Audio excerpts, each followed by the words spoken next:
Hey everyone, I'm Jeff Sorensen, co-founder and director of Optimize, a student-led social innovation community at the University of Michigan that provides support, mentorship, and funding for students to turn ideas into impact. And this is the Why Not Me podcast, where I speak with entrepreneurs, activists, researchers, and leaders from all walks of life about how they're using their life to make a positive impact in the world. Today, I had a chance to speak with my dear friend and mentor, Angela Dillard. Angela is the chair of the University of Michigan Department of History and was formerly the Associate Dean for Undergraduate Education for the College of LSA at Michigan. During that time, she was my direct supervisor, so we worked together on a lot of Optimize's most exciting memories over those years, including when we became an official unit of the university. In the episode today, we talk about that time a little bit, but mostly the time that came before and how Optimize actually emerged as a student-led innovation at the university that has stayed around for 10 years now and continues to change the way we think about what undergraduate education looks like at Michigan. We talk about how it didn't just emerge spontaneously, but as a result of waves of innovation that have been happening in higher education for decades. It was interesting for me to learn more about my own work and the history behind it, and I think really instructive for students who want to create change within institutions to understand how to do that in a way that the institution will actually respond to. This was just one of the many things we ended up talking about. I know that for me, it was one of the deepest and most interesting conversations that I've had in a long time for this podcast or any other reason. And I'm just really grateful to have had the chance to spend almost 2 hours with Angela, diving deep on whatever kind of came our way.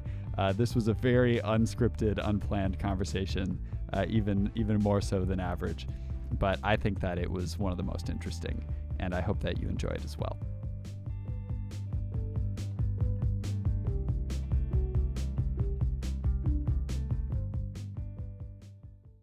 It's good to be with you. How are you doing? I'm good. I'm glad to be here. Yeah. Beautiful day outside. We've got our studio here in the LSA Building, which you helped us get into. I did. Actually, I was in on some of the early conversations about what the space overall was going to look like. Trying to convey to the architects kind of hopes and dreams for the space. I actually remember vividly what the old building looked like on the first floor and the real sense that this was dead, wasted space that was at the heart of the college, right? That the LSA building, you walked into the first floor and there was just nothing there. So to walk onto the first floor now and to see everything that's there, the student-oriented space, a signature space for the college, a home for Optimize, is really a wonderful experience. Yeah, I mean, it's a huge, huge difference from what it used to be. It used to be the registrar, right? People would line up to register for classes here. That's right. You would also come here to pay your bills. So it was a registrar on one side, the bursar's office on the other. Actually, Angel Hall also had a lot of the registrar things there, kind of back in the day where you had to register by hand. But the one really interesting thing about the LSA building in the bursar's office was a huge safe. And getting the safe out to be able to do the renovation and to do the extension was a project all on its own and a really hard thing to figure out how to do. How do you move a safe? How do you move a safe? That's right. With a big vault. The big vault with the doors. Yeah. So for people obviously are listening now and can't see where we are, but we're situated in the central campus of the University of Michigan in Ann Arbor, and we're right across the street from Angel Hall in the LSA building, right next to the Union and the Cube, the famous Cube out back. And this is a space that we Optimize just moved into right before COVID started, and we really just in full have moved in here in the last couple of months. And being so central to the colleges,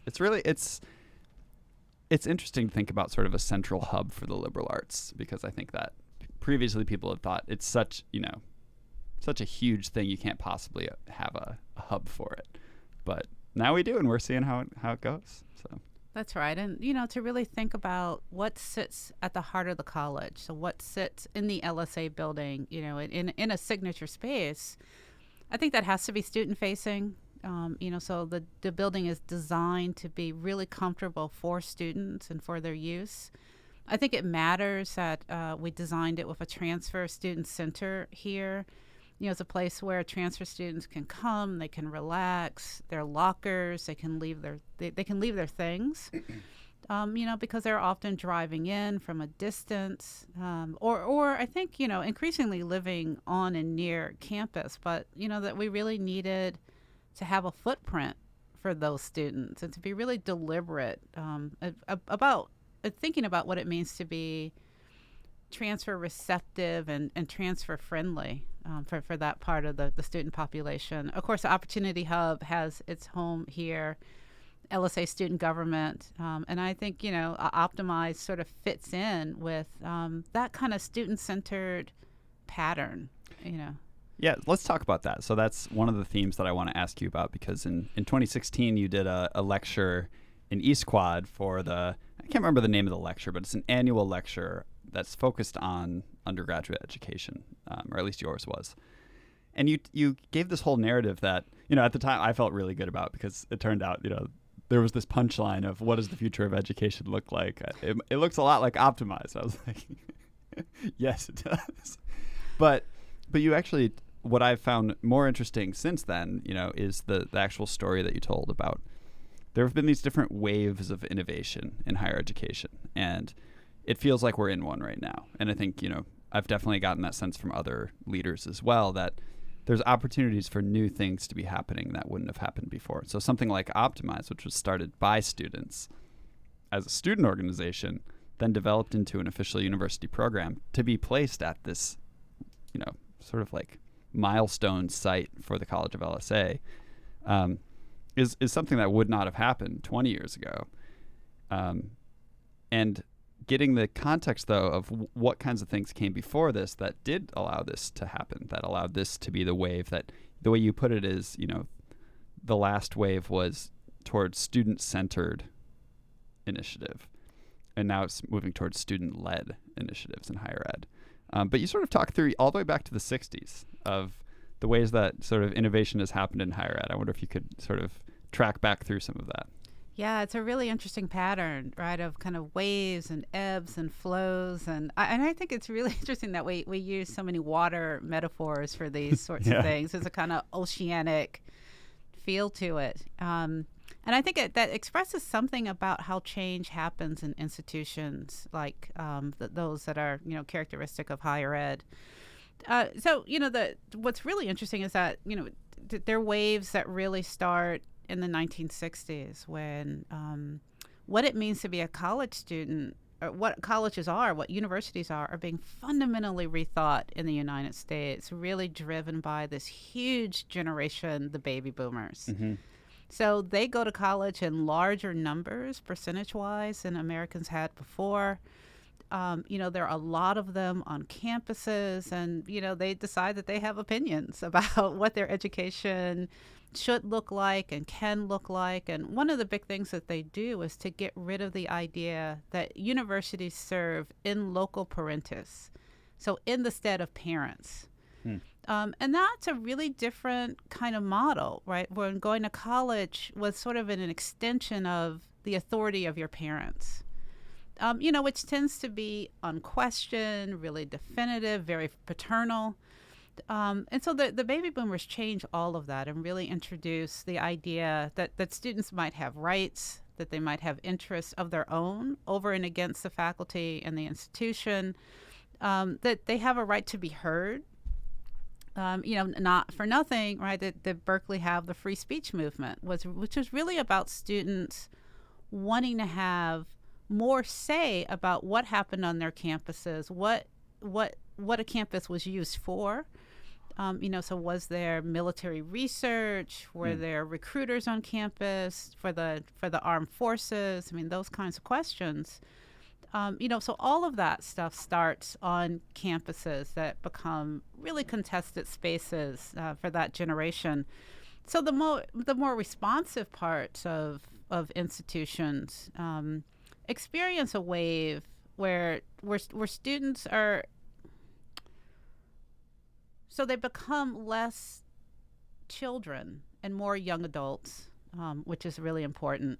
And then some institutions themselves are trying to kind of reshape themselves around this new, this new energy that students are bringing to campuses.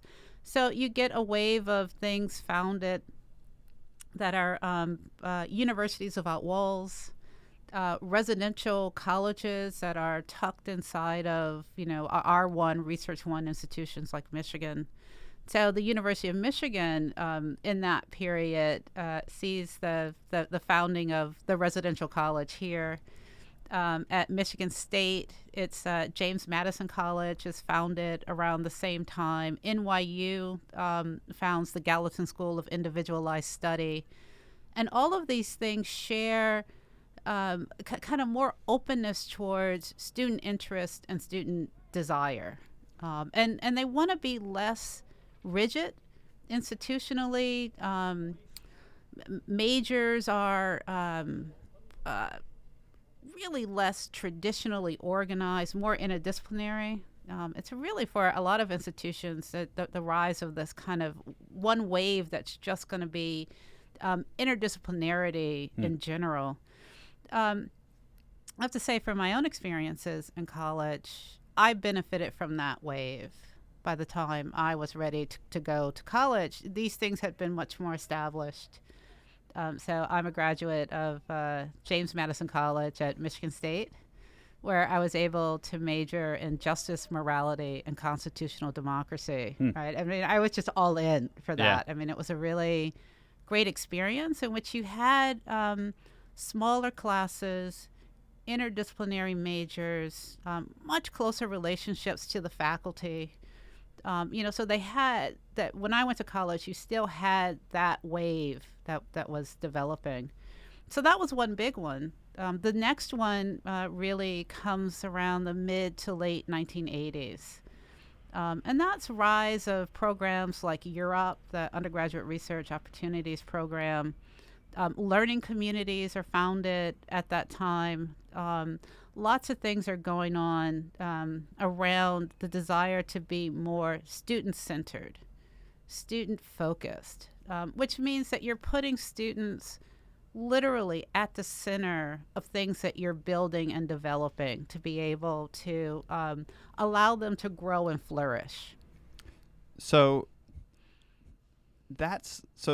going back to the first wave initially, is there some irony that a big reason, as far as I understand it, why there were so many more college students, so many more people going to college by the time we got to the 60s was because of post-World War II legislation that made it possible for returning soldiers, but also other people, to attend universities, maybe for the first time, first generation, a huge wave of first generation students.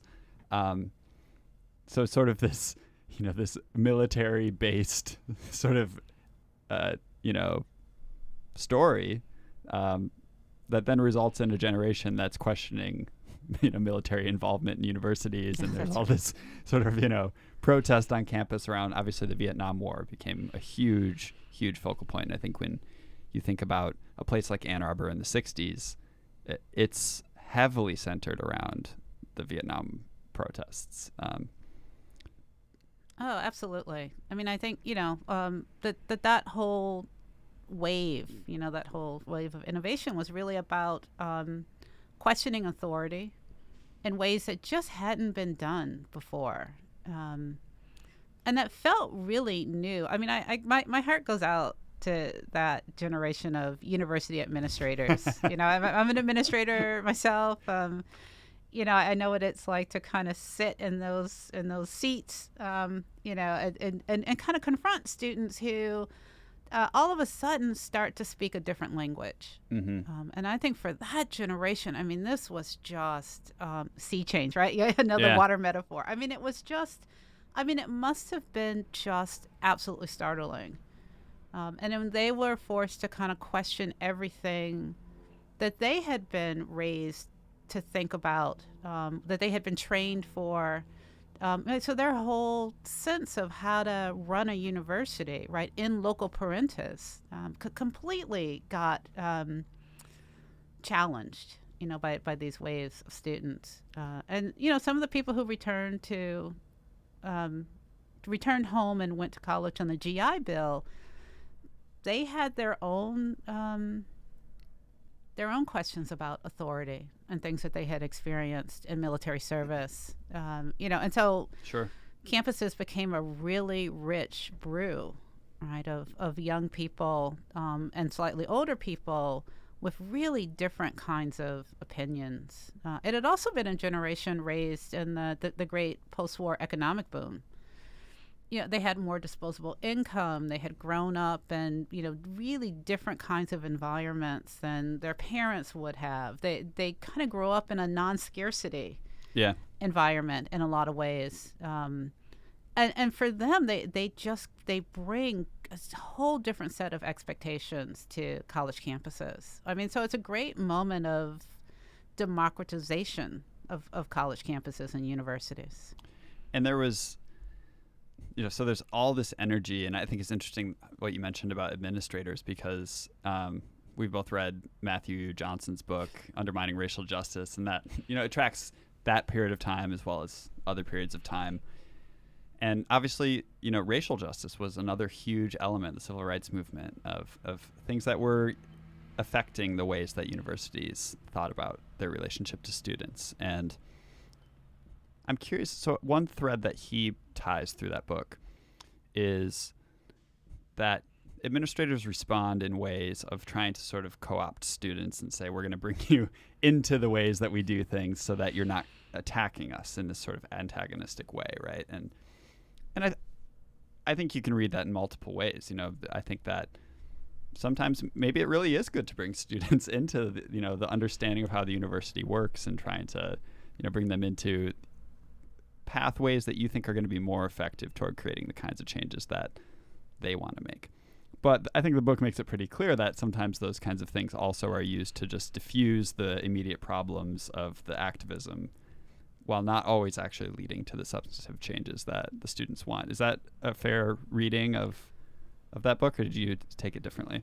I think it can be, and I understand what Matthew Johnson is up to, right? And the story that he wants to tell about an institution like the University of Michigan, kind of taking these movements for racial justice, and a lot of the point is to diffuse them. Yeah. To the extent possible.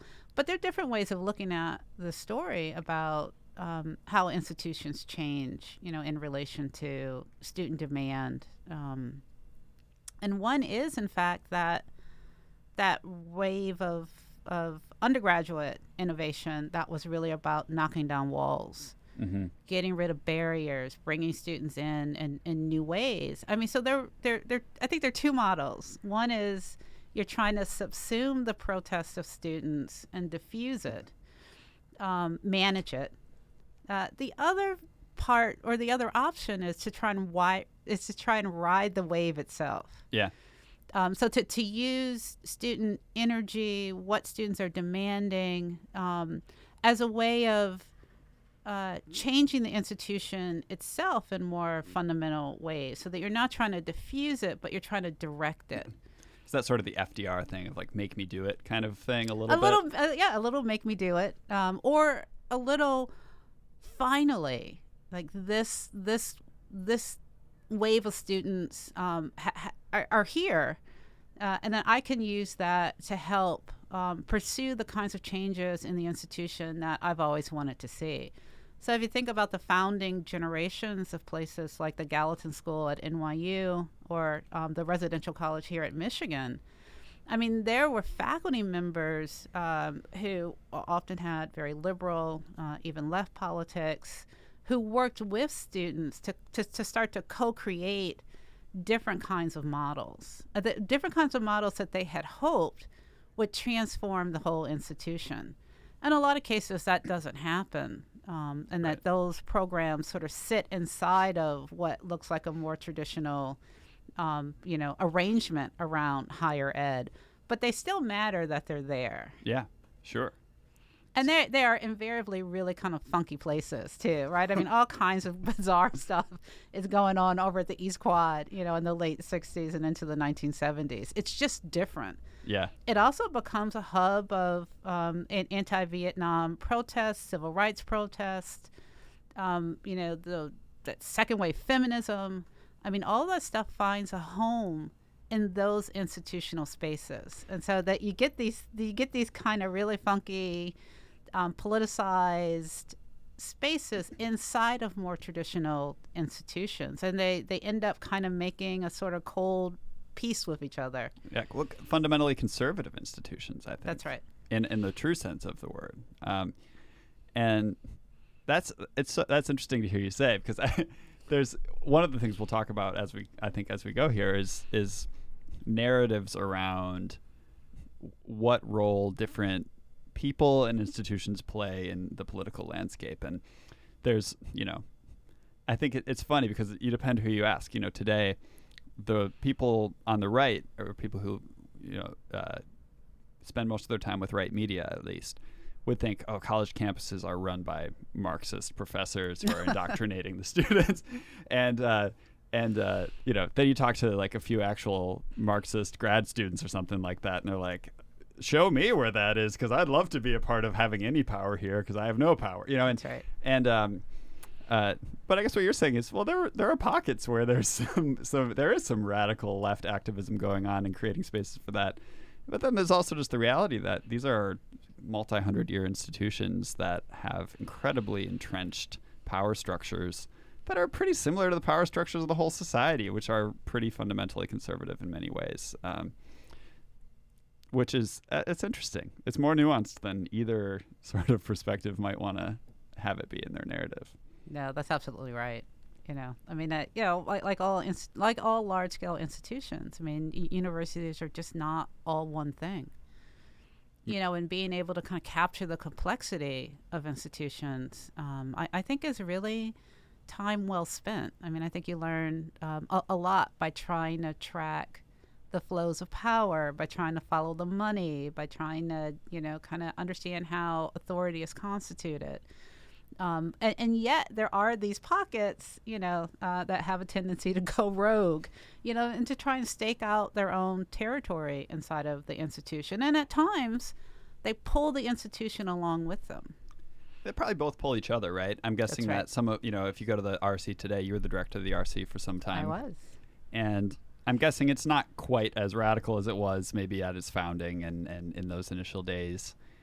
But on the other hand, maybe it has pulled some of the institution and sort of changed some of the ways that the sort of just assumptions, I guess, the institutional logic thinks in some ways, potentially. I think so. I mean, it's true. It doesn't, it doesn't have that real radical edge that it used to have. I mean, sometimes it likes to think that it still has that edge, but politically, I mean, it's much more just kind of liberal. Yeah. But in important ways. And I mean, I think it still attracts students who, have a kind of anti-authoritarian streak and, a kind of, libertarian streak and a strong commitment to social justice. I mean, I wouldn't want to downplay any of that because I think it's really important to a lot of the student population there. Sometimes that can be difficult when you're, again, the administrative head of a unit like that.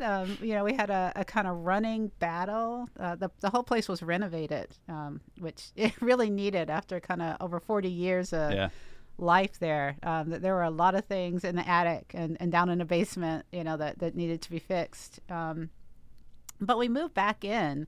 And students found it too clean. It was too antiseptic. It was just too nice. It was like, this isn't who we are. It's a luxury hotel now. It's like a luxury hotel. And they just started painting stuff all over the walls. Oh. And it just drove the facilities people crazy. They were trying to catch them.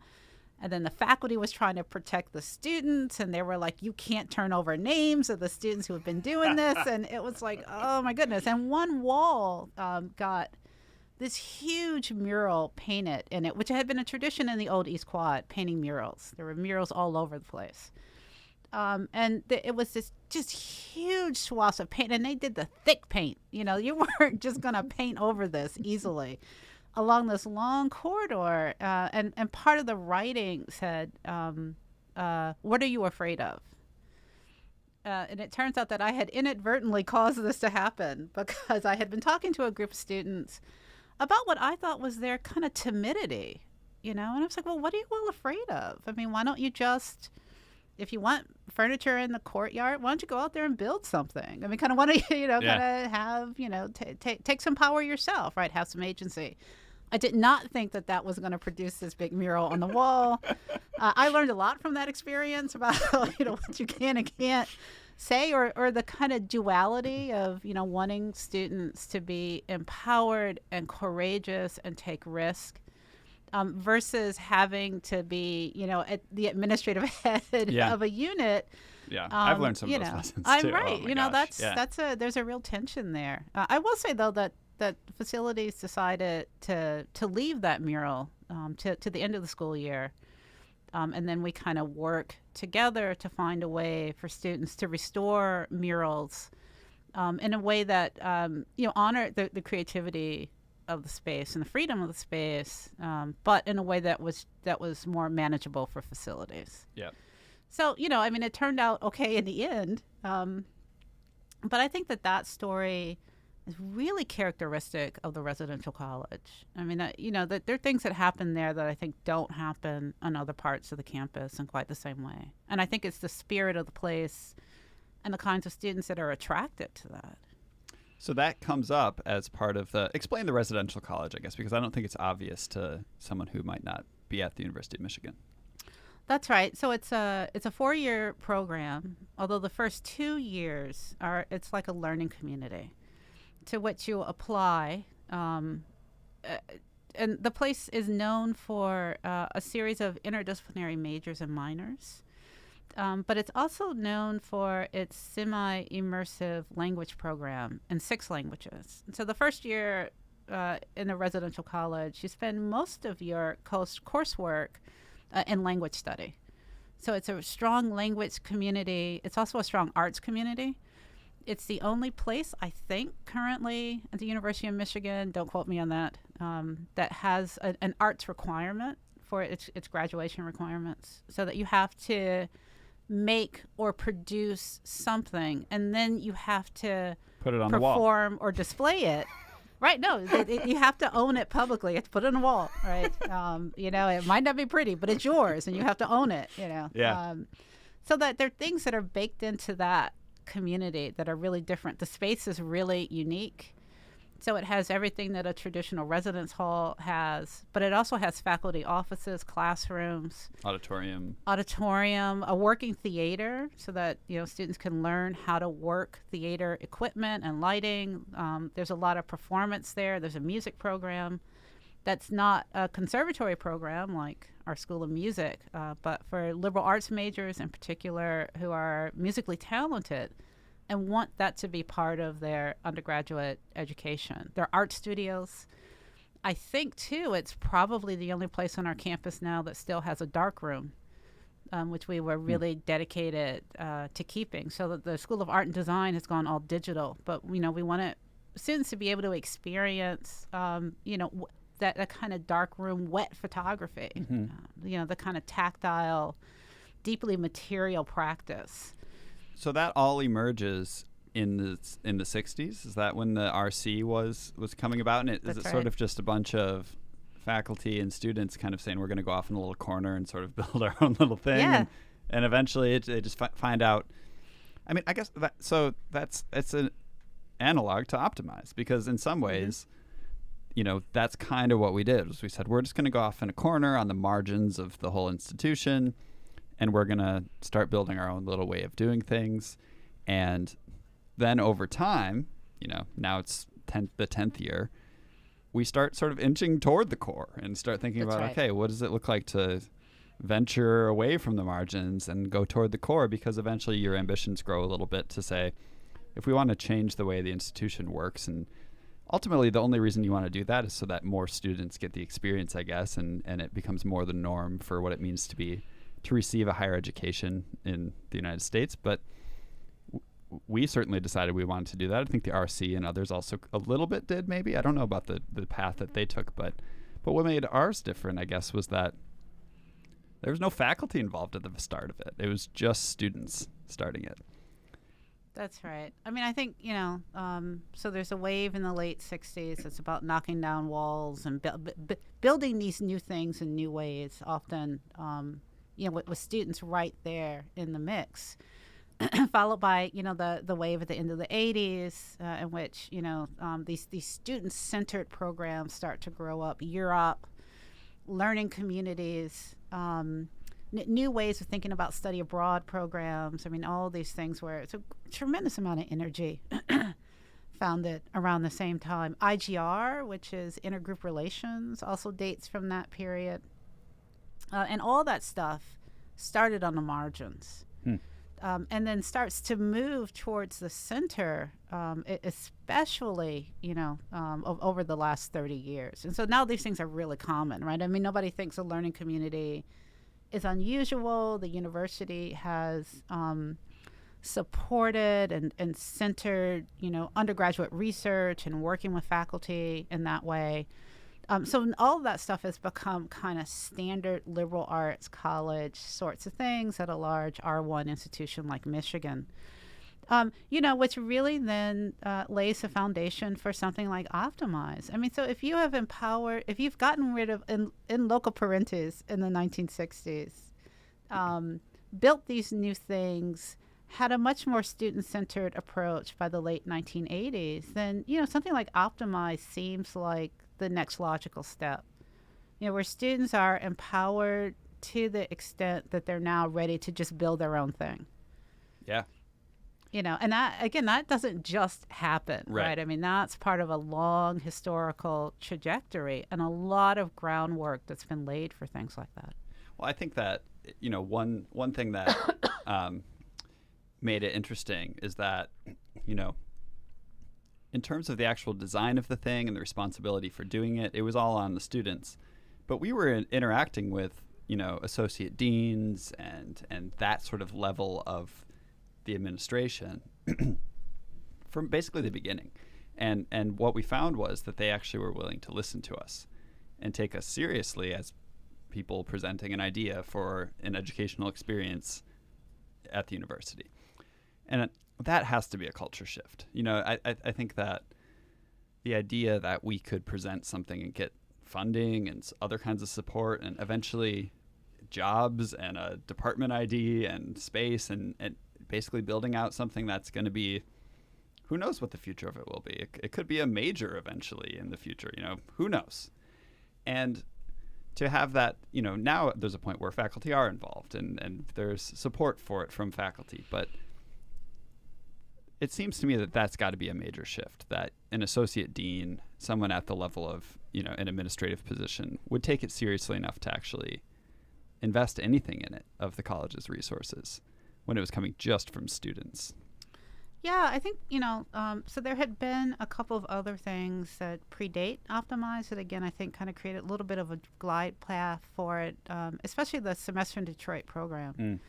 Which started as a student thesis project, or a handful of students who had been working on this idea about doing a whole course, a whole semester's worth of coursework in the city of Detroit.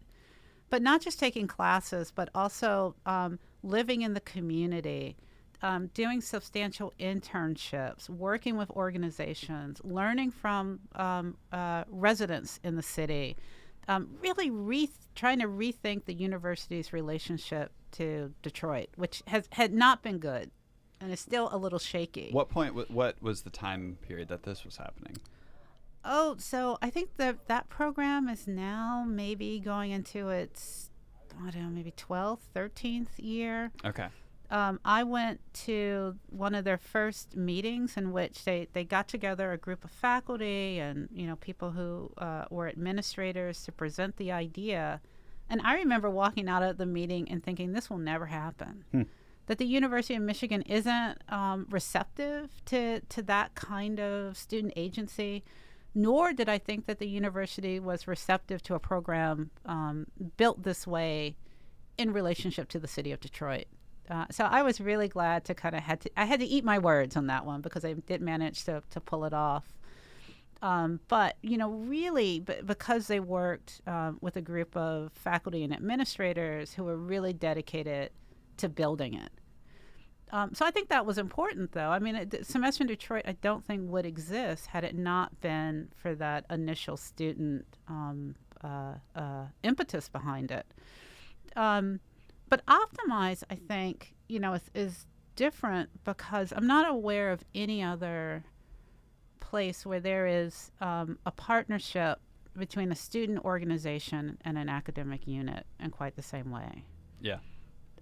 So what was really different about Optimize, my predecessor, Phil Deloria, started to build a relationship with you all. And then my office, when I took it over as Associate Dean for Undergraduate Education, we were able to figure out how to hire you and others and kind of build a staff, but to honor and try and preserve that part of Optimize that was a student organization. And so being in partnership that way, structurally, institutionally, with a student org is, again, I think that's really unique. Yeah.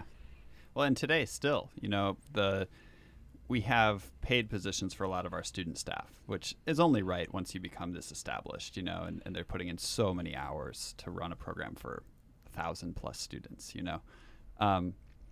But they're also the executive officers of the student org, and and there's this whole volunteer base that's joining every year too, as sort of the first step into the student leadership role in this organization now. Do you think that? So I remember back to when we were starting it, and there was just a sense on campus that the university might adopt things that students suggested. So it was like Optimize was happening. There was like a whole number of other people around at that time that were just like bubbling up ideas. Like there was this group that was talking about a flipped semester where like the whole thing would be like the flipped classroom model. And that was still kind of early on in that idea. And there was one of the Optimize, early Optimize leaders, Ray Batra, was talking about like a Detroit, what like a Detroit campus even for the university, right. and what that would look like. And what else was going on? I mean, Empowered was another student organization that Music Matters. Music Matters. These were things where it was like, right. The university taking seriously to some extent student-led initiative. And ultimately, I think in hindsight, none of them developed in the way Optimize did. I think this is the only one that really sort of like had found its way in that window in some ways. But do you think that was, from my perspective, it was a very personalized experience because I didn't understand actually the structure of the university at the time. So I was just like, okay, Phil Deloria is open to this, and Thomas Zerbukin in the College of Engineering is open to this, and those two were kind of working together in cahoots to try to like move forward an idea about entrepreneurship in the institution, and saw opportunities to use student initiative as a way to show the demand. Maybe I'm not 100% sure what they were thinking at the time, but my sense was, those two are open to this. And I think even like with Ray's initiative, he was in conversations with people in the provost's office at the time, and Mary Sue Coleman was president at the time. And I don't know to what extent it had anything to do with that level of leadership in the university, but it certainly felt like at the associate dean level, which is where both Phil and Thomas were, they were both the undergrad ed associate deans. Or maybe Thomas had his own role, but they were both associate deans. That, at least from my perspective as a student, created a huge sense of possibility that, these people will take a meeting with us and actually listen to us. Do you think it was, how much does that play into it? Do you think that just the individual who happens to be in the role and the creativity that they bring to that? Yeah, I mean, I think that matters a lot. At the end of the day, institutions are just, they're people all, trying to, either keep their jobs or expand their jobs, or trying to do what they think is right, or trying to do interesting things. I mean, so there are lots of mixed motives, but there are always that group of people who aren't trying to suppress or co-opt student energy, but they're trying to ride the wave. They're trying to use it to develop things that they're really interested in, things that could help to transform the institution. I mean, I just think that those people, having those people in key positions at key times where you get these waves, of student energy.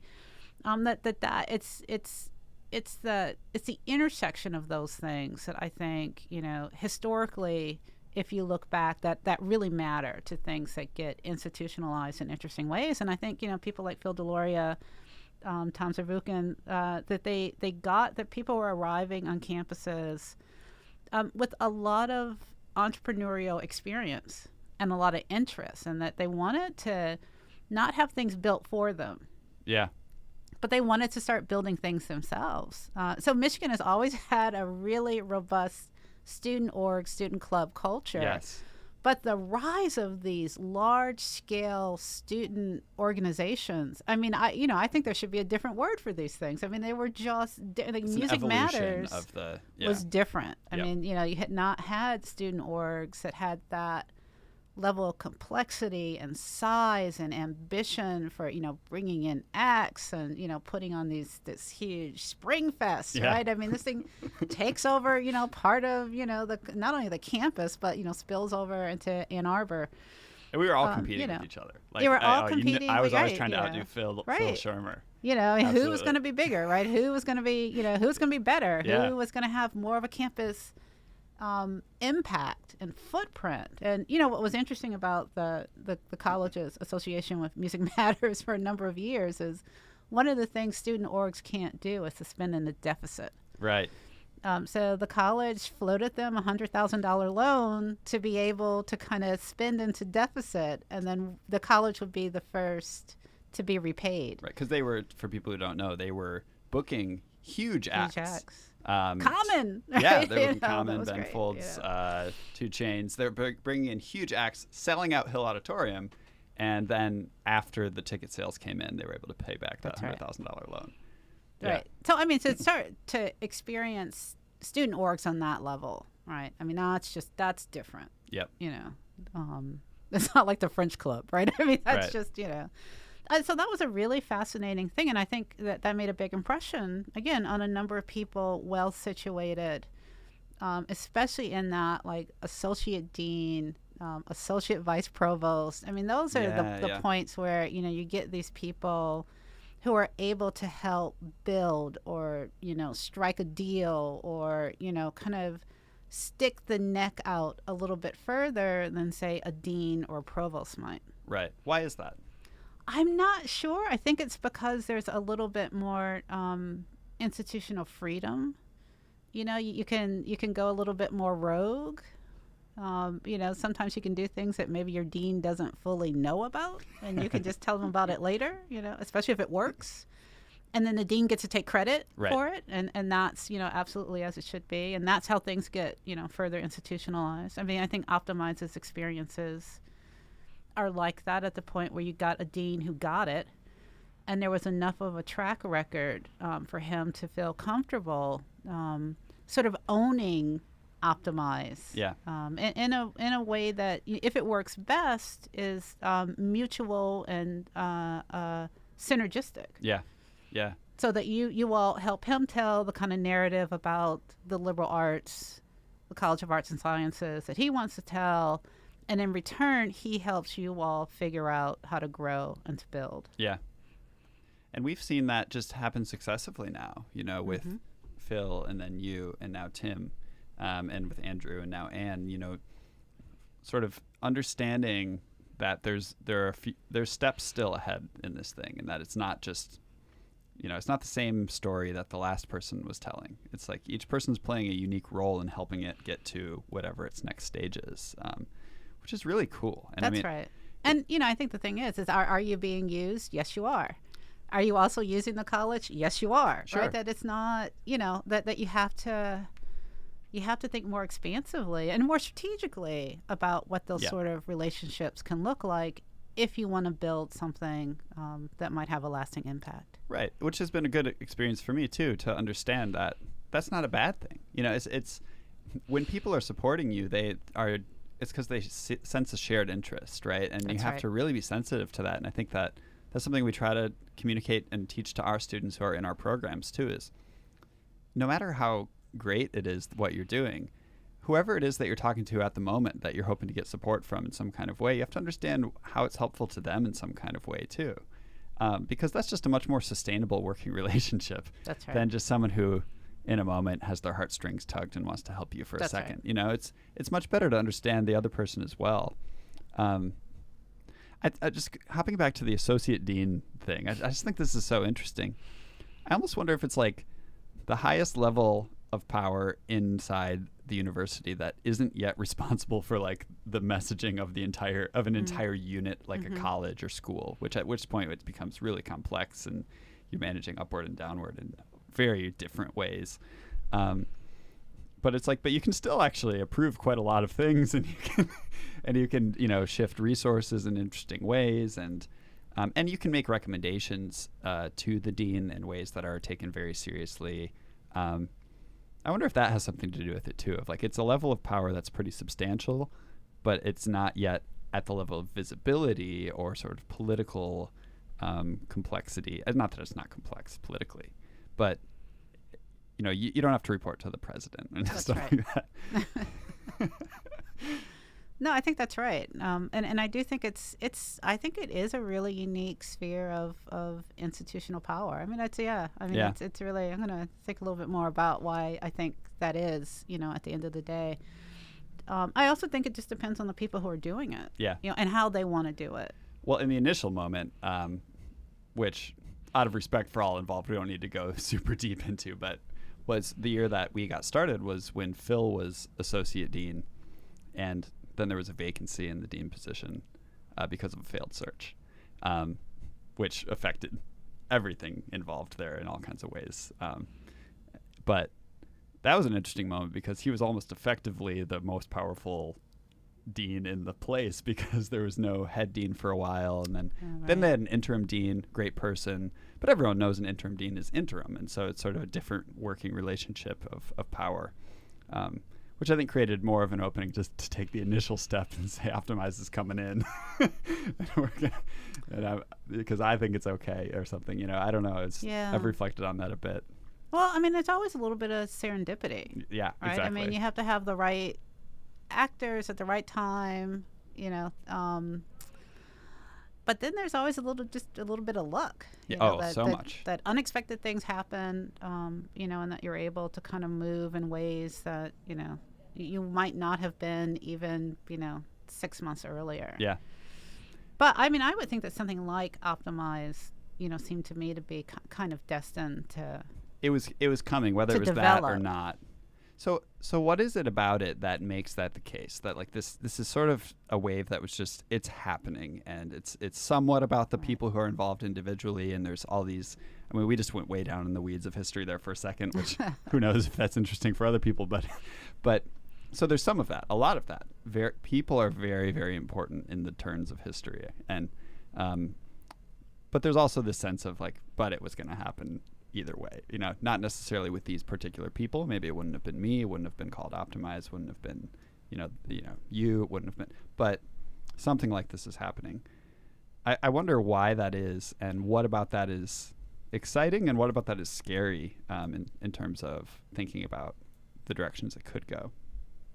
Because you've said before that you wavered when you were in the position of responsibility for this, when it was at such a pivotal moment.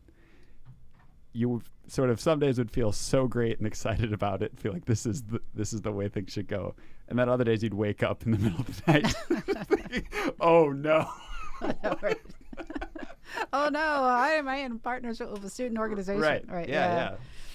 So I think, you know, part of the moment, you know, that we've been living in, you know, for at least the last decade, really has been young people who are not impatient. That's not the right word for it. But so for those young people for whom Optimize's slogans, you know, why not me? You know, why not now? Why not now? You don't have to wait.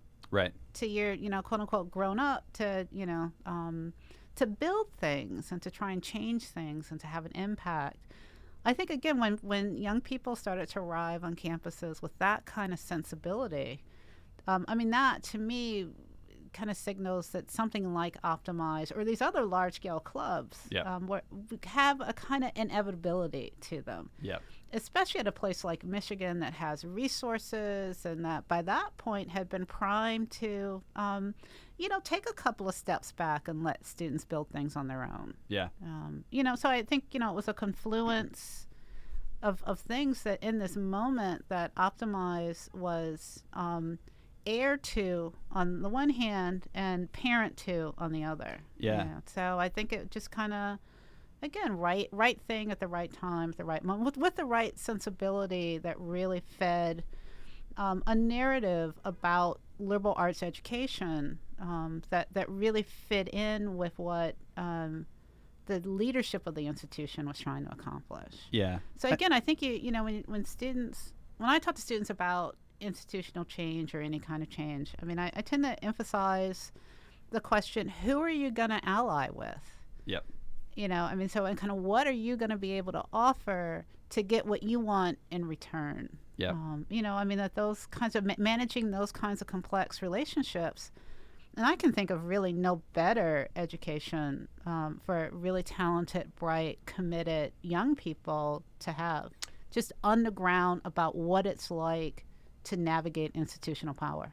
Oh, absolutely. And because if you're really trying to get things done, that it's not simple, and you have to understand risks that people are taking, and because there are risks involved in all of this, and understand how they see the potential upside of what you're doing that makes it worth taking the risk of even spending time with you. And there's also just this sort of internal emotional regulation that I think is a huge, for me, like the biggest risk to Optimize for the first decade was usually that I or other key leaders would just take what made us good, which was that we were impatient and we wanted things to happen and we were frustrated with, not having enough dynamism in our experience, and just let that explode into moments where you hit up against some bureaucratic reality that that's the whole reason why we're doing this, because we're so frustrated with that. But then if you let that explode your whole thing, self-sabotage was the biggest risk for a long time. And I think I've gotten to a point where I feel much less like that's a risk for me personally, and I feel more able to help manage it on the student end. But it took me a lot of years to figure that out. And I think from the administrative end too, there's this sense of okay, these are very inexperienced young people trying to make changes inside an institution with us. There is a risk of sort of implosion with that. But on the other hand, if we totally ignored it, the risk is just never doing anything, because we can just never turn the ship. And when you're an institution whose primary lifeblood comes from students, they really can help turn the ship, and they really actually do have good ideas sometimes. But on the other hand, you might be turning it into an iceberg sometimes. You have to sort of That's right. be aware of that. Yeah. But navigating all of that, I think both from the student end and now for me, I'm sort of in this in-between stage where I don't even know if I'm in between anymore. I think of myself as an administrator now. That's what makes it exciting. I think, you could just sort of stay the course, but there is a sense of urgency now, I think with climate change, actually. That's right. I think it just makes, there have always been pressing critical issues, right, in society. But this is the first one where it's it's this looming thing for the whole planet, and it's there, and we don't have a ton of time. And That's so right. we just need to start trying to work together toward different ways of doing things, even if they're scary. And That's we right. might sort of implode along the way in certain ways. You just hope you hope the net is in a positive direction. That's right. And something that looks like a strategy. Yeah. My heart is always, to a certain extent, with student protest. Yeah. But institutionally, we just wait them out. Right. If you're just protesting, Run out the clock. It's really interesting. People just go home in May and it's just quiet. There would have been 2 weeks ago, there was this huge protest on campus, and now everybody's at home. And, part of me is always curious about do you go home and protest still, or kind of what's going on, in those summer months, and then people come back in the fall, and, but it's always a different group of people, right? For us, Right. undergraduates are perpetually 19. Yeah. And then they just graduate and kind of, I mean, it's a really interesting phenomenon. But I think, those students who have wanted to impact the institution or to make changes, who have figured out who do you ally with, how do you build a strategy, that those are the things that are more successful. And I think those are the things that lead to really difficult growing pains. And some of your own experiences, Jeff, and trying to figure out how to navigate HR, which, were really kind of funny for me to watch, that you all were just trying to go rogue and, kind of be young and be charming. And the HR people were like, no, we need this filled out in the right way.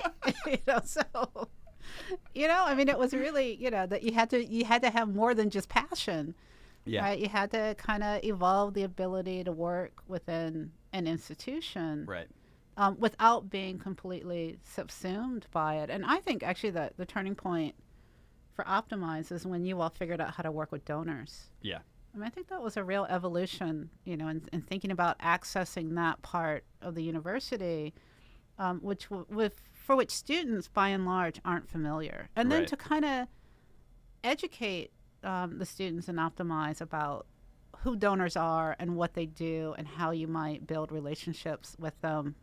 Reaching out to mentors, quite a few of whom were alums and potential donors. I mean, that was really kind of an interesting thing to watch. Absolutely. And I'm still sort of learning about, how that part of the university works and what it can make possible. I think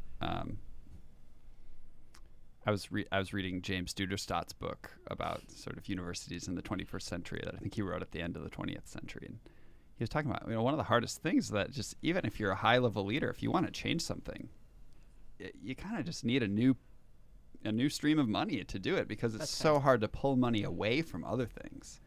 And some of the revenue streams that have been relied on for a long time are sort of sunsetting in different ways, including tuition revenue from out-of-state students for major universities like ours, at least if we want to remain public. And so maybe that's putting things a little bit too melodramatically, but it's difficult to pull revenue streams away from existing activities. That's right. And so donors can be people who care about the institution's ability to continue doing new things and innovating, can really, really help with that. I mean, I think that if there's not an understanding of the role of donors in the university setting, it lends itself to caricature, which is that donors are pulling the strings of the university, and it's, and is there some truth to that? Sometimes, yeah, we see stories about donors making calls about, you've got to, basically Chapel Hill, right? I mean, that's that's a terrible story about Yeah, and I mean, that's state governments too. University of Florida. That actually could segue us into another conversation, maybe in a little bit. I want to touch on the University of Florida situation, but there are times when that happens. But I think by and large, it's not the primary role of donors in a university institution. That's right. Well, I think Optimize is really poised, and other programs like Optimize are poised to take advantage of now a new wave of donors. So younger people who had, a different kind of experience on college campuses or in Silicon Valley or wherever they were, that now we sort of think about younger donors as impact donors. Right. They don't want to just give money. They don't want to just slap their name on a building. They want to help build something. Yeah, they want to be part of it. They want to be part of it from the ground up. But I mean, that's a different kind of donor that's showing up now for universities, and universities are going to have to figure out what are the best ways of interacting with that kind of donor. So I think once again, Optimize is kind of again, it's about trying to ride that wave of things that are happening, not only on campuses but throughout the culture. Yeah. It's been an interesting ride. Yes. I mean, one thing that's funny is when you sort of see these waves, I think this sort of like entrepreneurship and innovation in higher education wave has been going for more than a decade now. And it started off, as soon as it starts, there's tons of people on boards alongside you. And then I've personally seen just there was all these people in 2012 when I was getting started with Optimize, not just me, but when I was a part of that. And I look around today that almost none of the same people are actually still on the wave, at least not here. That's right. And some of them just went down sort of slowly. Others of them actually like crashed into each other. Both fell down. And then there's a few that are still sort of on it. And I think that for a while led to this sense of like, oh, like maybe the wave is done, I actually don't think it's done. I just think that it's natural for you to end up with only a few riders at the end. And I'm glad to be one, obviously. I think there's still actually a lot ahead for this wave. I think that the ideas of entrepreneurship in the liberal arts, and entrepreneurship not being just starting business entities, that's right, but thinking about how do I question the status quo, think for myself, identify problems, understand something well enough to actually identify a real problem. How do I, take action on it in a way that recognizes I don't have unlimited resources to start, and I need to start figuring out how to do things that prove that I'm actually onto something, build, trust among a wide range of stakeholders, attract more resources, hopefully can do something that either can scale or illuminate possibilities for how something could be better. That's right. I mean, these are all things that... And all transferable skills. Transferable skills. And they're things I have been starting to say, like, that it's both inherent in and critical to a liberal arts education in the 21st century. That coming from... It's naturally the largest base of students at every major university, by far, are in the liberal arts. They all want to make an impact in the world. They come from this wide range of disciplinary backgrounds that see the world in different ways. Turns out you kind of need a lot of those in order to build a successful project of any kind, as you can't just be coming at it from one way. I mean, it's amazing to me that we are at this point one of the largest LSA-based, liberal arts-based sort of social innovation and entrepreneurship initiatives in the country. I've got a call with a dean of LSA from another university this afternoon after this, who's calling us to say, how do you do this in LSA? And it's interesting that that's, for so long, entrepreneurial education specifically, but if we're talking about student-led education, I mean, that's inherently entrepreneurial. The fact that that has been sort of, oh, well, that's a business school thing, or, oh, that's only for engineers because they develop their things and want to make money on them. It's like, well, I don't think so. And I think what we're starting to see is that some very, very successful entrepreneurs are connecting with us and saying, you're spot on. It's a liberal arts thing, much That's more than it's a business thing. Like, yeah, you need to know the terms of business and you need to understand how these things work. But at the core of it, the creativity and the approaches to problem solving are much more inherent in a liberal arts education. And I think we're starting to see now a wave of leaders in liberal arts that are saying, this is not a message we should be afraid of. It's a message that we should embrace because it can help us do the things that we're really great at. That's right. In a more applied way. And with high levels of student diversity. Yes. Really nice mixture around gender and gender expression, race and ethnicity, social status. That Optimize has attracted and nurtured non-traditional students, transfer students from community colleges. In fact, we were able to use the program to build bridges and to do outreach to community colleges in the area as a strategy for thinking about how to further diversify the undergraduate population for the college. I mean, I think that says a lot about, how do you build and sustain a truly diverse organization and community? Right. Which challenges one of the prevalent narratives that That's right. we encountered, which is that, things like entrepreneurial education are for the elite. That's right.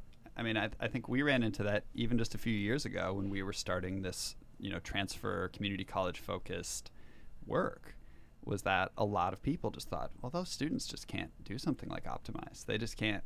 They don't have space for that, or they don't, And what we said was, well, then the whole point of the money is to create space for that, So let's have there be fellowships and opportunities for students to do this. And what we've seen is that immensely successful in these kinds of programs, and in some ways, the idea of entrepreneurialism as a core mindset of the liberal arts, not a separate thing that you go to the business school for. That's right. Is deeply compelling to these students. So. That's right. Well, because it's it's an education in all manner of transferable skills. It's a community. It's it's about impact and change. It's at the end of the day about leadership, or at least a certain kind of leadership that is a sort of liberal arts style of leadership, which I think is really interesting to think about. Yeah, we have a forthcoming paper on this. Oh, great. I also love the point where you all no, figured you out. And I do. Oh, do we? Oh, we sure do. I'm sorry. No, that's right. I was like, oh, good. I don't know if we can call it forthcoming yet. That's right. It's in progress. In progress. There you go. But I think the point where you all figured out even how to work with student athletes, I thought, that felt like, a real milestone to me. Totally. It's really important. I mean, I think, my experience as a transfer student certainly informed some of that. Of just feeling like you come on campus and you just don't know anyone. That's right. And you don't have the same orientation, and you don't have this sort of sense that, by the time when you're first year, everyone's just trading numbers with everyone all the time. Like, I just want to meet everyone. But now, when you come in as a non-traditional student or at a different time, or if it takes you a different amount of time to be ready to pursue your undergraduate education, we just, this 18 to 22 model, assuming you come in at 18, right. It's just not true for many people. And a lot of times it shouldn't be true. A lot of times people come in later and are just ready. They know why they're there. They've got a sense of purpose, And so to be able to build programs that it's not actually that hard to do. I mean, it's harder in some spaces. But in the work that we were doing, it was sort of natural. And so for student athletes too, it's similar. I lived with student athletes in undergrad myself and saw their schedules, just incredible, incredible schedules. That's right. But also incredible time management and commitment, to be able to do all of those things at once and be a student. And so, the idea that they could do a great project through Optimize made total sense to us. 'Cause it's like, look what they're already doing. And I think that was what we thought about transfer students too, is like, that's right. We can't be thinking about, look at all the deficits that they have. Look what they had to do to get here compared to a traditional first-year student. Not that people don't work incredibly hard to get here as a first-year student, but the life stories that a lot of transfer students have had, it's overcoming a lot of adversity already. And so we think that they can't take on something a little bit more, outside the classroom. It didn't make sense to you or me. And I think we've seen that played out. And fortunately, some of the supporters are seeing that now. And that's a wonderful thing to be able to have helped show those possibilities, I think. So I'd like to pivot to another topic now because you brought it up, if that's all right. Sure. Maybe actually it's a little bit of a segue into another topic, but so you brought up, it is a segue actually, but you brought up North Carolina and I mentioned Florida. So for those who don't know, at the University of Florida recently, 3 faculty members were set to testify in a lawsuit against the state of Florida regarding basically voter access and voter suppression. Depending on what angle you see it from, you might define it in different ways, but it was related to voter processes of voting and voter registration. The lawsuit basically, in very broad strokes, saying that the state of Florida was suppressing the vote through different policies. And so anyway, these 3 faculty members wanted to testify, and ultimately the leadership of the University of Florida barred them from testifying in different ways. And so there's a lot that we could talk about there, but actually I'd like to sort of segue into your research here, because one of the things that I found interesting was that one of the loudest critics of this decision and one of the strongest supporters of the faculty's rights to testify against what you could say is a right-wing Republican government of the state of Florida was what many people see as a right-wing campus organization called FIRE. I don't know what FIRE stands for, actually. I can't remember off the top of my head. But they've sort of tried to claim this mantle of valuing civil liberties and free speech no matter what side of the political spectrum you're on. And I think although they would be painted as a right-wing group, by the media most of the time, and maybe legitimately, I don't know a ton about them, but they were out there defending the faculty members' rights to testify against a right-wing government. And so that just shows you that the narratives about political sides are actually much more complex, I think, than people oftentimes think. And your research recently has been focused on civil rights conservatism, which I think for many people is, as you've put it, I listened to a little bit of your lectures on this, not too much because I actually just want to talk with you about it, but there's been sort of two prominent narratives about how the civil rights movement and the new right relate to each other. And it's either outright antagonism, like these two could never get along about anything, which the case at Florida recently makes you wonder about. And then there's sort of a co-optation narrative that,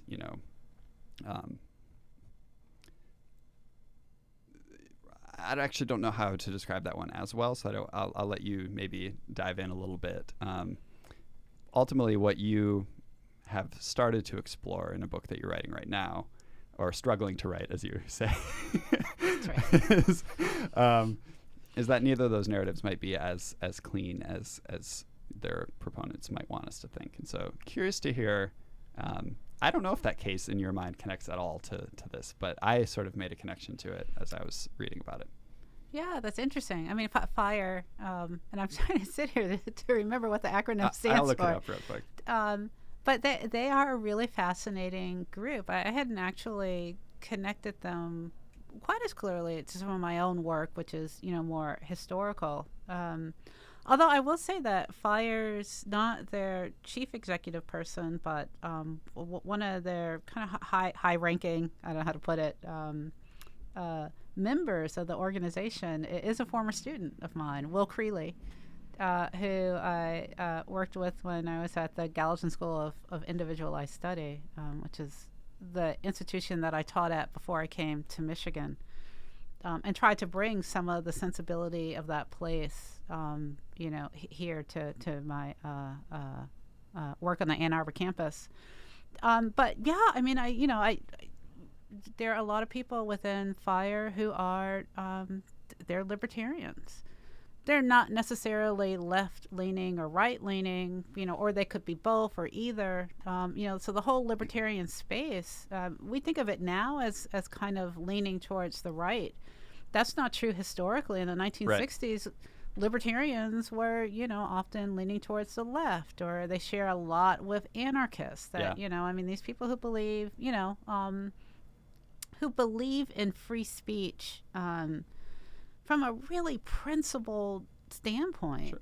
Noam Chomsky, probably the most famous leftist right. in our society, describes himself as a libertarian socialist. That's right. And like lots of ideologies, those can be inflected to the left or to the right as they play out within the context of a social movement or a political cause or a debate or so forth. And so I love and appreciate FIRE because they believe in a deep and authentic way in free speech and what free speech can do for us as a society, and that you should never suppress it. You should just try and constantly create more of it. Yeah. Create better arguments if you think that. Better arguments, more arguments, level the playing field so that arguments can be heard. And I think that they're quite different from parts of the contemporary right who have crawled inside of narratives of free speech and have corroded them from the inside out. And have produced a whole generation of young people now who think that free speech is bullshit. That's really unfortunate.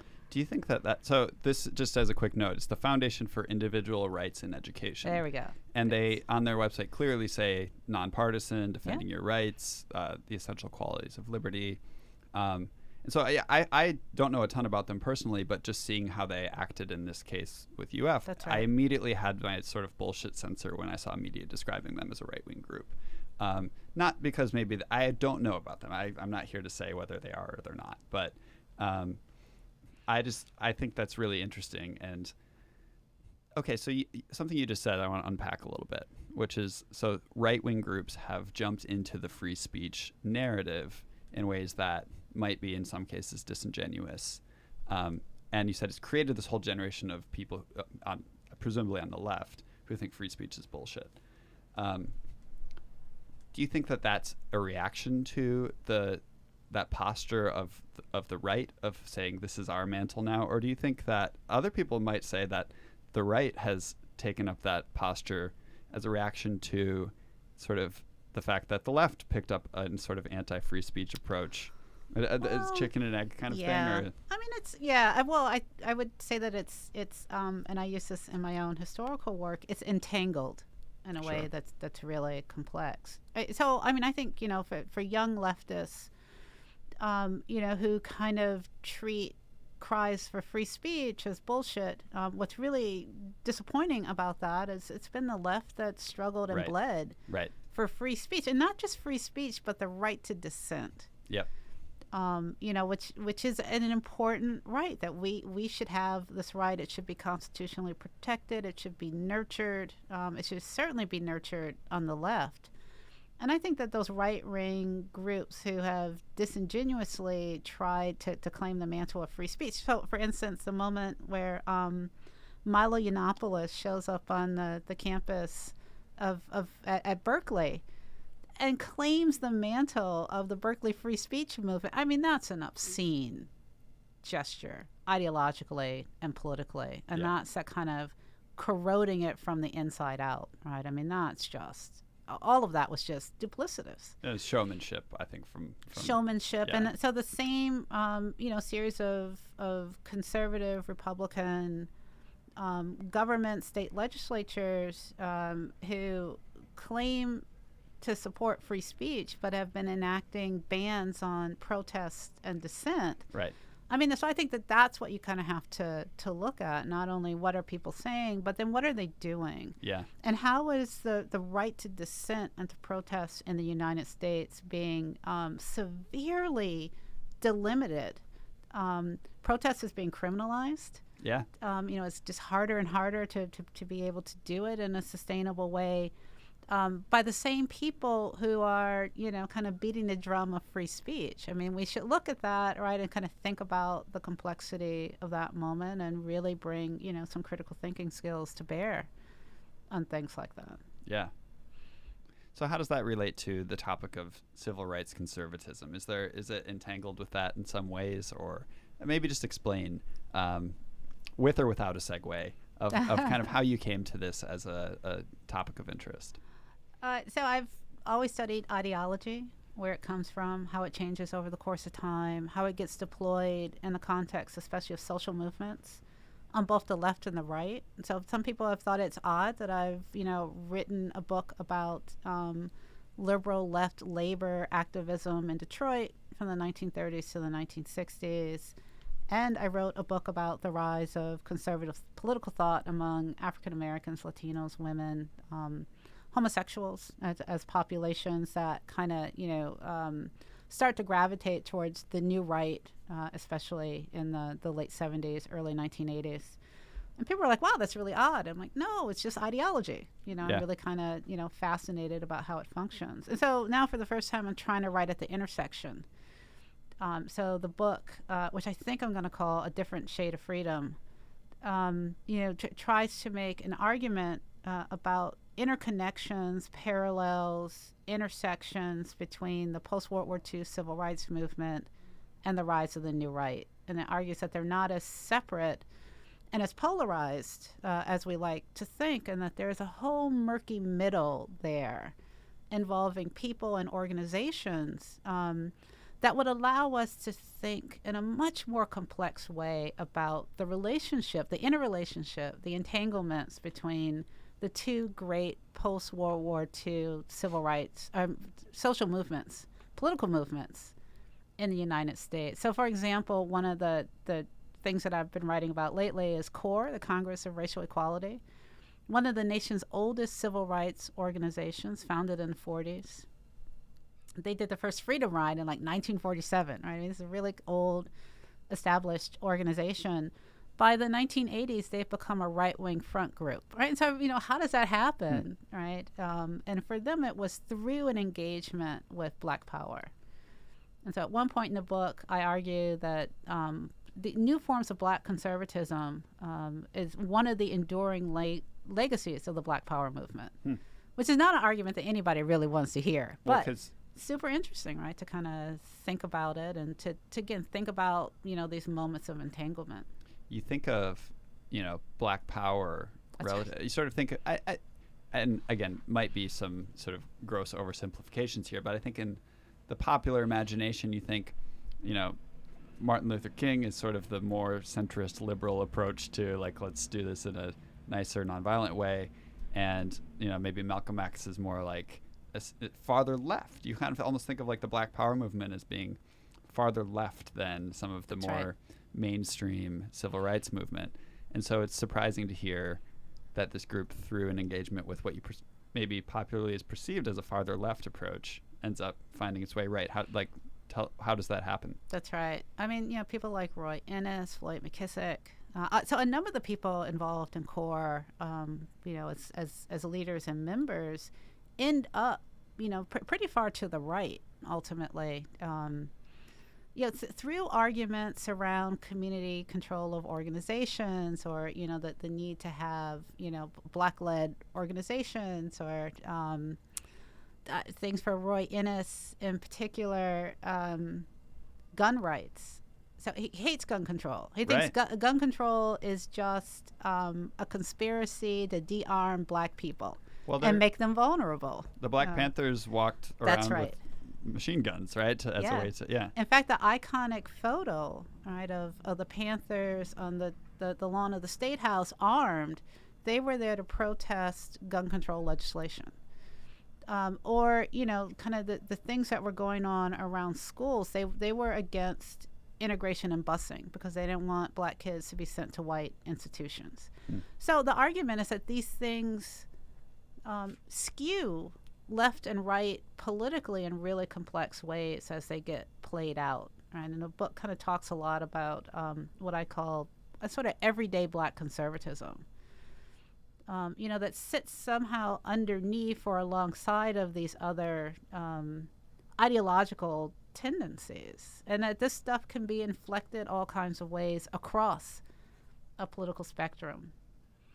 The other great example that I love is James Meredith. One of the icons of this.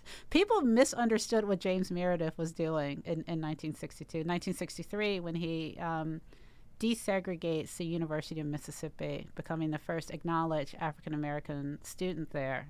After a legal battle, a riot, I mean, it's just, it's a major civil rights cause. He's a deeply conservative figure who believed in desegregation for exceptional individuals like himself, not necessarily integration for everybody else. I mean, it just wasn't kind of what he, what he was really doing. And that doesn't become apparent until the new right sufficiently desegregates itself to allow space for people like James Meredith, who then, kind of goes on a sort of long journey further and further right. He works for the North Carolina conservative Senator Jesse Helms in the 1980s, and then campaigns for the ex-Klansman David Duke in the early 1990s, and says that he's doing it because their policies are aligned. They're both against the liberal welfare state. So again, right? You don't see movies about that kind of art. No, right? Again, these are not stories that people really want to know, that they want to hear. And so we stop histories.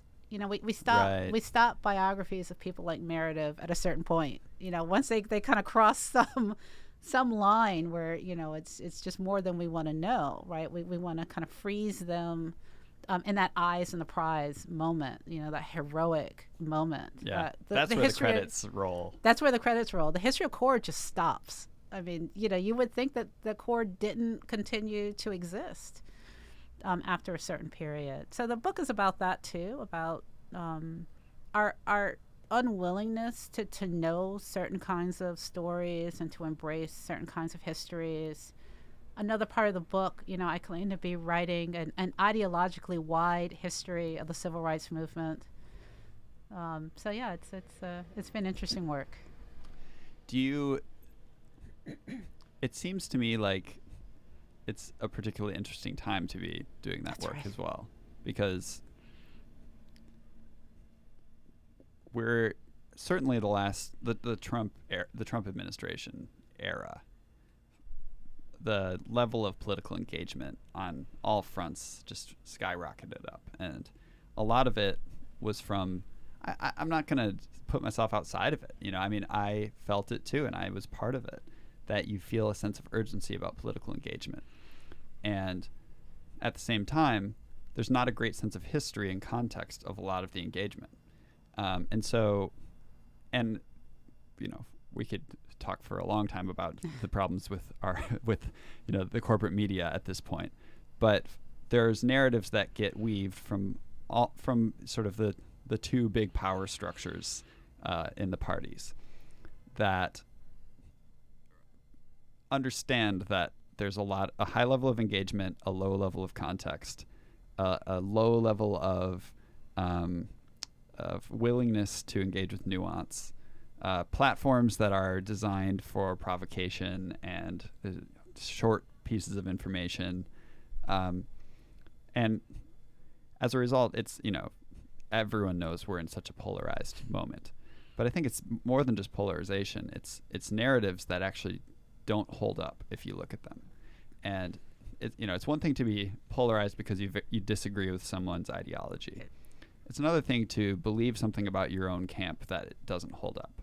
And I think that's what I ended up finding was, a lot of this activity is centered around narratives that don't hold up super well.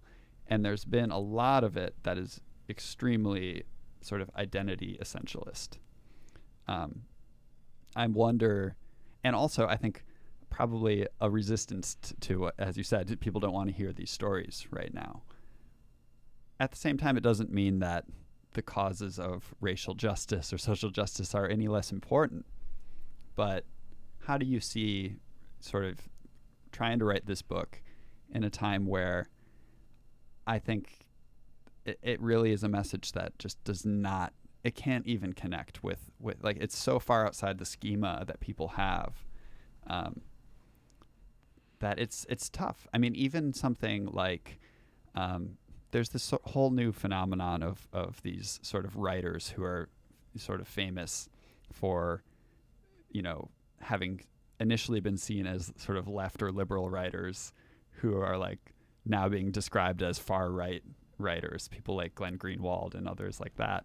Which let's pull Glenn Greenwald himself out of it, because I'm not so interested in talking about him and his own sort of unique idiosyncrasies. But this idea of like, what happened to you? Like that's this whole thing of like, there's these writers where I thought you were on our side, and then it's like all of a sudden you're on this side, and they'll say, I haven't changed. Like I'm still committed to civil liberties in classical sense or something like that.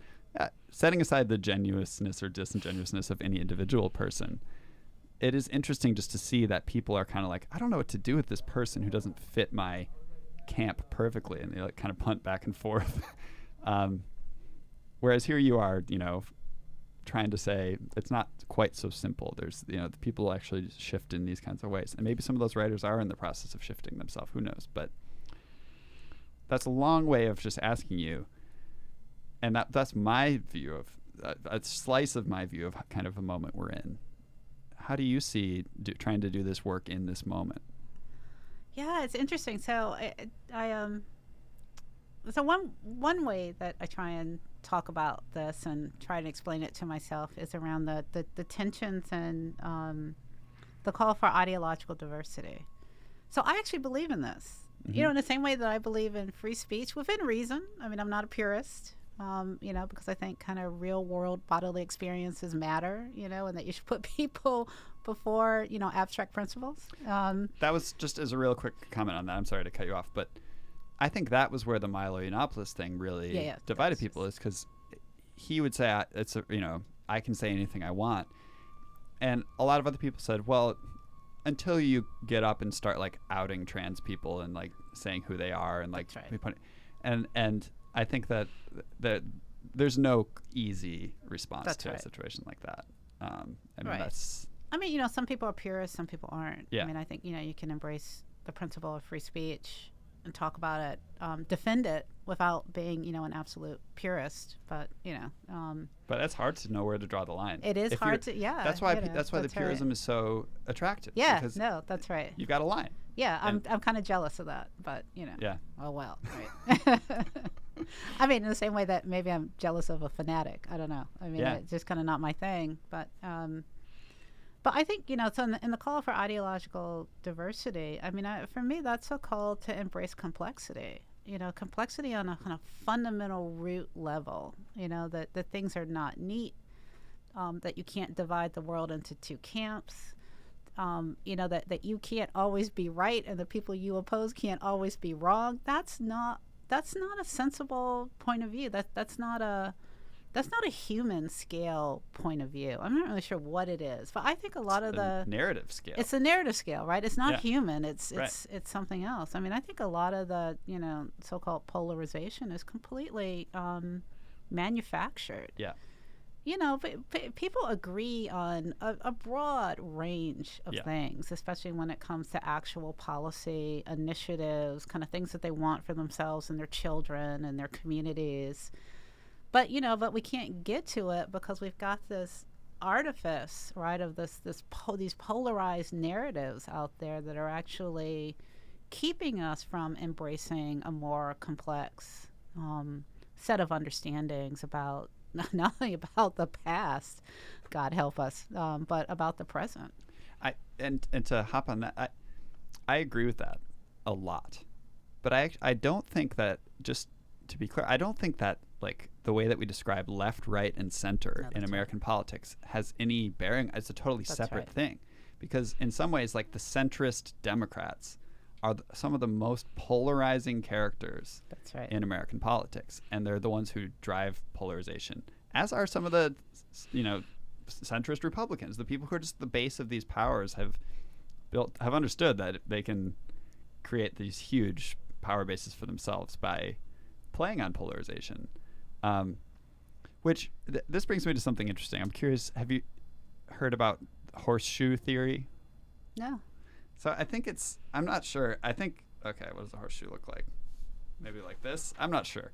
But it's the idea that the far left and the far right are actually closer together. No, that's right. Than the center left and the center right are. Yeah, they totally bump into each other. Closer together, and also maybe place. closer to the that's right. to each other than anything else, and much more authoritarian in their relationship to each other. How do you mean? Well, I think that's where they meet, is in the kind of authoritarian politics. And is that, do you think, how the leap happens for some people? I don't know. I'm not sure. I think it's a great question. You know, I wonder at it a lot. I think for some people, circumstances changed around them.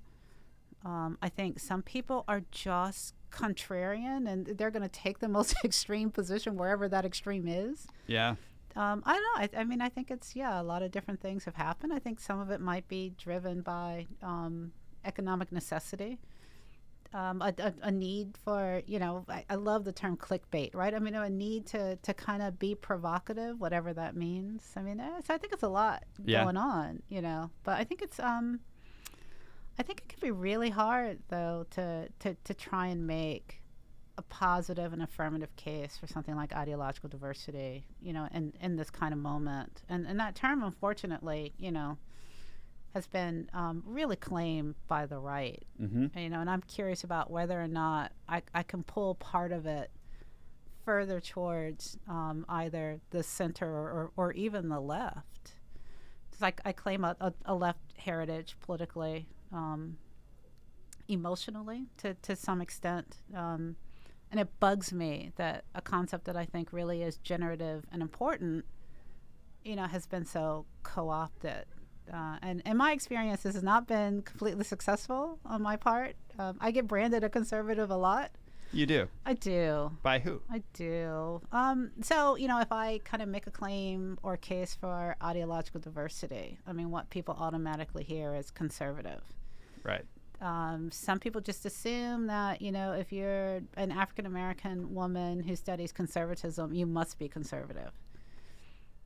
or, sometimes I'm, claim free speech, or sometimes I'm critical of things on the left, and people can only understand them because, right, we have this polarized narrative environment, right, that you can't exist in a complex relationship to these things. Right. So.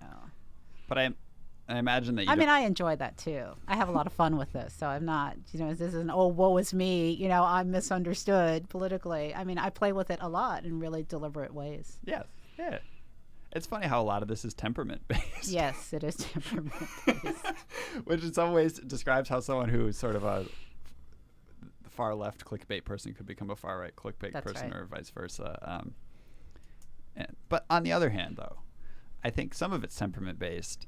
Others of it is I think a sense of lacking a political home, in the current climate. Maybe. I think there's this. The most popular political podcast is Breaking Points with Crystal and Sagar, which is this sort of started as a YouTube-based thing. It started through The Hill, but then became fully independent. They spun out because they weren't happy with being under any corporate structure, I guess. And their whole sort of shtick is that I don't know if it's a shtick. Their whole thing, their approach is that Crystal is sort of a left person and Sagar's kind of a right person, but neither happy. They're both anti-establishment. It's kind of what brings right. them through, And they have a huge audience, huge audience. And I think people like Greenwald are another kind of person who's sort of saying, I'm not with either. I'm going to criticize both of the parties. And even someone like Joe Rogan, to some extent, the most popular podcaster on the planet, talks. I've listened to his stuff partly just to learn how to do a podcast as I was preparing for this. It's like, well, something must be going right there. And I think he's kind of pioneered the long form conversation format. And I don't personally agree with a substantial number of things that he says about political issues. I agree with some other things. But he also describes himself as, sort of politically homeless. Like he just doesn't have a place, and, he said he was going to support Bernie Sanders, and both the left and the right threw him out for it. It was like, you can't associate with, him or, I'm not saying that I agree personally with a lot of what he says, but he's extremely popular. And I think that there's large independent audiences for people who are sort of navigating between these sort of traditional spaces right now. I think that's right. Actually, when I look at the political landscape, media landscape in particular, it makes me really feel fortunate, grateful to be in a college campus. Yeah. Just to kind of close the loop on the conversation. I like being around and in dialogue with young people.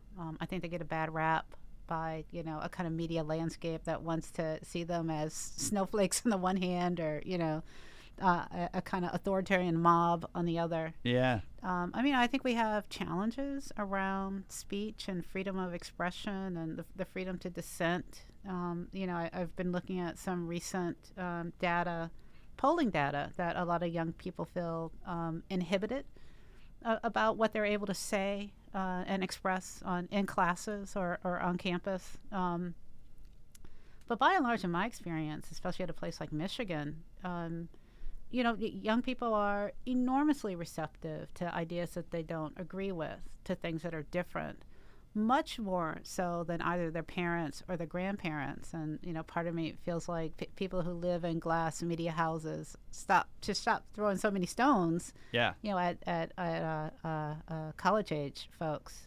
I like the flexibility. I like the sense of innovation. I like, that you might be able to work with young people to build new things, to have an impact in the world. So when I think about things that really give me hope, that kind of sustain me, especially, when things seem politically grim, it's actually being on a campus. Yeah. Oh, absolutely. It's just not what people read about or have now come to imagine and to believe about what's going on at a place like the University of Michigan. I think that's really unfortunate, because I kind of think that, if we're going to solve some of these large-scale problems in human and complex and diverse ways, that a lot of that is going to come out of some of our flagship institutions on the one hand, and then from HBCUs, minority serving institutions, and community colleges on the other. But, this broad, diverse sector, I think, on my better days, seems to me to be the kind of great hope, for maybe thinking our way and working our way out of this polarized impasse that we find ourselves in right now. I think so too. To wrap up, I mean, I've recently just decided to pull back from a lot of my other engagements and just focus on the work that I'm doing here, because I've tried a lot of different ways to be engaged, and I've learned a lot, and I'm proud of a lot of the people I've worked with and the work that's happened. But at the end of the day, the work that is happening here with Optimize and the Optimize students, I don't actually even know their political identity a lot of the time, because it's not a culture war kind of environment, right. And there are people who I know are, some people I do know, and there's people from a wide range of sort of political angles that are saying, I don't want to work on one of those like top line narrative based culture war things, because that's not what the world is usually really made of. Like, I want to find a more specific problem and try to create something of value for real people, not try to make headlines with whatever like the hottest take on this culture war hot button issue is. And I think it's interesting that people think of college campuses as places where students are driving this huge like culture war. I don't see it either a lot of the time. I mean, I see it sometimes. It's happening in the world. It happens here. But most of the students are trying to focus on more down-to-earth problems. That's right. And trying to work together to figure out how to do things better. And even among the faculty and staff and administration, there's this idea of like these authoritarian institutions that are forcing people into critical race theory or whatever that is, And I mean, whatever. When I say whatever that is, I mean the media thinks it's one thing. The people who develop it, exactly. It's like it's like the word capitalism. What is the capitalism at this point? Or socialism. Any of these words have become so.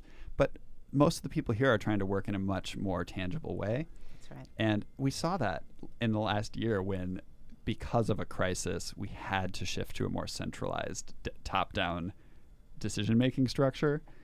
This place fucking revolted. Like, people were not having that, right? Like, it's not something where, at least in my opinion, there's a more complex story that we don't have time to go into because I need to let you go. But all this to say, I agree with you. I think that the students especially, and the faculty and staff who respect students enough to engage in these kinds of ways, is a place of great hope for me. And I think that it's a much better place than Twitter. Yes. That's a good note to end on. We'll end with that. So thanks so much for the conversation. This was really fun. And I think we could have pulled all of these threads a lot farther. So we might I'll have to have you back on for like episode 50 or something like that. Okay, I'll be back for an anniversary episode. Thank you so much. Thanks, Angela.